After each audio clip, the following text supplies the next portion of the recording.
এইটো ৰিং বুলি কয়, কাপোৰ ধুব পাৰি মানে এবাৰ কাপোৰ ধুলে মানে চব মানে ফিনিছ হৈ যায় মানে কলা বা বগা দাগ মানে অঁতৰাই দিব পাৰি। এইটো বেছি দাম নহয় মানে আৰু দামটো চাই ৰখিব দেই। এইটোৰ দামটো হ'ল 539। আপোনাৰ বিশাল মাৰ্কেট আহি যাব, ডিব্ৰুগড় বিশাল মাৰ্কেট, বহুত সস্তাত পাই যাব। এইটো মেনি পকেট পেণ্ট বুলি কয়, মানে আমাৰ গাঁৱতো ওলায় বাৰু, সেইবোৰ নেটটো নকওঁ বাৰু, কিন্তু ইয়াত বিশাল মাৰ্কেটত বহুত ডাঙৰ এটা আছে মানে। এইটো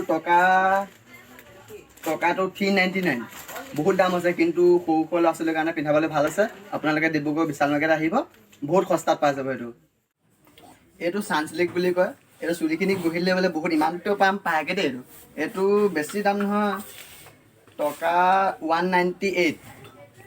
কোনোবা যদি কিনিব বিচাৰিছে বিশাল মাৰ্কেট আহি যাব ডিব্ৰুগড়, চুলি ইমানখিনি পাবগৈ দেই, বেছি দীঘল নহয়, ইমানখিনিমান পাবগৈ আৰু চুলিখিনি চব আহি যাব বিশাল মাৰ্কেট ছানছিল্ক।